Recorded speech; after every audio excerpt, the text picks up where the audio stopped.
आधी तुमचं नाव होतं, मग सुधीर मुनगंटीवारांचं नाव आलं, पुन्हा कालिदास कोळंबकर यांचं नाव पुढे येत आहे. अनेक असे सक्षम विधानसभा सदस्य भारतीय जनता पार्टीकडे आहेत आणि त्यामुळे भारतीय जनता पार्टीचे वरिष्ठ नेते या संदर्भातला योग्य निर्णय लवकरच घेतील. पण हाच प्रश्न आम्ही सुधीर मुनगंटीवारांना विचारला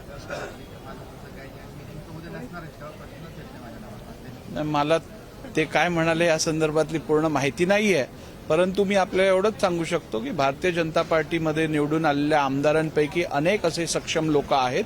त्यामुळे भारतीय जनता पार्टीचे वरिष्ठ नेतृत्व या संदर्भात योग्य निर्णय घेईल. तुम्हाला पुन्हा उमेदवारी सांगितलं अध्यक्ष होण्यासाठी मी आपल्याला यापूर्वीही सांगितलं आहे की माझ्या पक्षाने जो विश्वास माझ्यावर सातत्याने दाखवलेला आहे, न मागता माझ्या पक्षाने मला भरपूर काही दिलेलं आहे. त्यामुळे माझी पक्षाकडे कोणतीही मागणी नाहीये. जी जबाबदारी माझा पक्ष माझ्यावर देईल ती जबाबदारी योग्यरित्या मी पार पाडेन.